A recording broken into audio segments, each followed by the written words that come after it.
महाराज के बाहर आए, जैसे ही भोले बाबा को देखा तो प्रणाम किया और कहने लगे स्वागत है भोले बाबा, आपका स्वागत है। भोले बाबा कहने लगे स्वागत तो ठीक है, बोले पहले व्यास तुम एक काम करो। बोले क्या? बोले तुम्हारे आश्रम में मेरा चोर है, उसको बाहर निकालो। व्यास जी कहने लगे कि बता बड़ा मूर्ख चोर कहाँ चोरी करवे कहाँ शंकर जी का।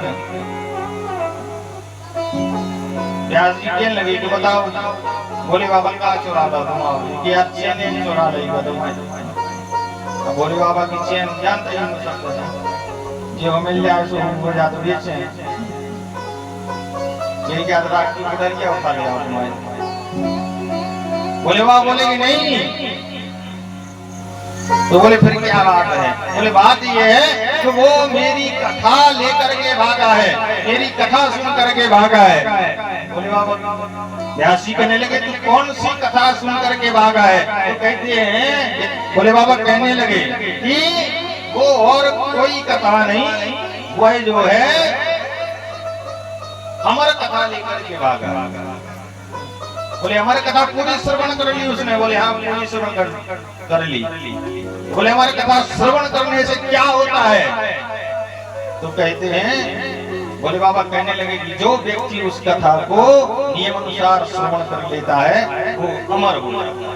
बोले अच्छा, तो बोले वो पक्षी भी अमर हो गया? बोले हाँ वो पक्षी भी अमर हो गया।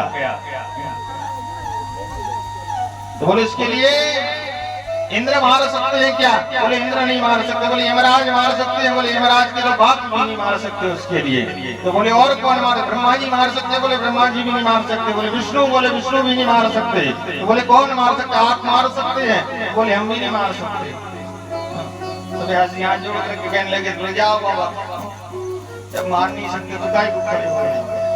कहते हैं भोले बाबा ने आशीर्वाद दिया कि जाओ व्यास तुम्हारे यहाँ एक पुत्र होगा, वो परम ज्ञानी होगा, परम यशस्वी होगा। जब तक ये पृथ्वी रहेगी तब तक उसका नाम चलेगा। सुखदेव जी महाराज जो है पटिका देवी के गर्भ में, पटिका देवी के गर्भ में है, 1 वर्ष हो गया, लेकिन गर्भ के बाहर नहीं आ रहे। 2 वर्ष हो गए, गर्भ से बाहर नहीं आए। बोले क्यों?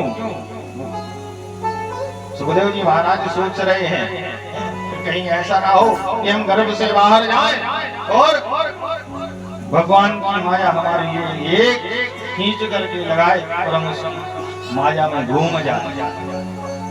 सुखदेव जी महाराज सोच रहे हैं गर्भ में बैठ करके, बोले कि भगवान का भजन करना है हमारे लिए सिर्फ, तो हम गर्भ में रह कर ही कर सकते हैं और गर्भ के बाहर भी रह कर सकते हैं। व्यास जी महाराज 3 वर्ष हो गए, 4 वर्ष हो गए, अब तो व्यास जी महाराज कहते हैं कि पुत्र बाहर आ जाओ। तो गर्भ के अंदर से ही सुखदेव जी महाराज कह रहे थे नहीं पिताजी हम बाहर नहीं आएंगे, हम जैसे ही बाहर आएंगे तो आप कथा की पोथी पकड़ा देंगे और झोला पकड़ा देंगे, जाओ ये जमानों को यहाँ कथा करके आओ, इसलिए हम नहीं आएंगे गर्भ से बाहर। कहते हैं धीरे धीरे 11 वर्ष हो गए, 11 वर्ष हो गए, 12वां वर्ष प्रारंभ हुआ। जब लगभग 12वां वर्ष भी समाप्त होने वाला था तो कहते हैं कि जब भगवान स्वयं आए हैं और गर्भ द्वार पर प्रभु खड़े हुए हैं तब सुखदेव जी महाराज ने जन्म लिया है। और जैसे ही जन्म लिया और जन्म लेते ही उस जो नरा रहता ना उसी को यज्ञोपवीत बना करके सुखदेव जी महाराज वन की ओर चल दिए। सुखदेव जी महाराज वन की ओर चल दिए। व्यास जी ने देखा, व्यास जी ने देखा कि मेरे पुत्र ने जन्म ले लिया है और सीधा बोले वन की ओर चल दिया है। तो व्यास जी महाराज पीछे पीछे दौड़े। यम ब्रजंदमनुपेदमपेदकृत्यं द्वैपायनो विरहेगा सर्वाशुभा पुत्रेति तन्मयतया सर्वो स्वं सर्वभूतहृदयं मुनिमानतोऽस्मि। पुत्र पुत्र कहते हुए व्यास जी महाराज पीछे पीछे भाग रहे आ रहे हैं। सुखदेव जी महाराज ने पीछे मुड़ करके देखा, बोले पिताजी आ रहे हैं। तो कहते हैं सुखदेव जी महाराज और तीव्रता से चलने लगे। कुछ आगे गए, चले जा रहे थे, कुछ आगे गए तो जैसे ही सुखदेव जी महाराज वहां से निकले, एक जलाशय था अर्थात एक तालाब था, वहां देवांगनाएं देवताओं की स्त्रियां निर्वस्त्र होकर के स्नान कर रही थी, निर्वस्त्र होकर के स्नान कर रही थी। तो सुखदेव जी महाराज, कितनी आयु है सुखदेव जी महाराज की? बोले 12 वर्ष के हैं, 12 वर्ष के हैं। सुखदेव जी महाराज वहां से निकले तो उन देवांगनाओं ने पर्दा नहीं किया, अपने वस्त्र नहीं पहने। और जैसे ही व्यास जी महाराज वहां पहुंचे तो कहते हैं जितनी भी वो देवांगनाएं स्नान कर रही थी उनने तुरंत पर्दा कर लिया, तुरंत अपने वस्त्र पहन लिए।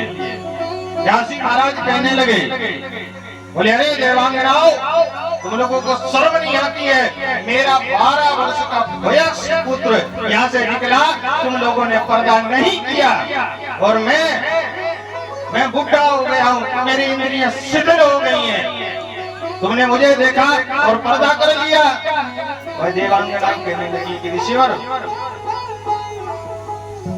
ये सब वो नहीं जानते जो आपके पुत्र यहाँ से निकले हैं ना, ये दृष्टि भेद है। बोलो उनकी दृष्टि में ना कोई स्त्री है ना पुरुष है, उनके लिए समान है। ये दृष्टि भेद सिर्फ आपके पास है कि स्त्री है ये पुरुष है, इसके लिए पर्दा करना चाहिए, इसके लिए पर्दा नहीं करना चाहिए। व्यास जी महाराज तुरंत समझ गए कि मेरा पुत्र वापस नहीं आएगा। कहते व्यास जी वहां से लौटे, व्यास जी वहां से लौटे तो अपने घर को आए। अब चिंतित बैठे पुत्र कैसे वापस आएगा। तो कहते हैं उसी समय में व्यास जी महाराज ने श्रीमद् भागवत कथा के 18,000 श्लोकों का निर्माण किया। 18,000 श्लोकों का निर्माण तो कर लिया,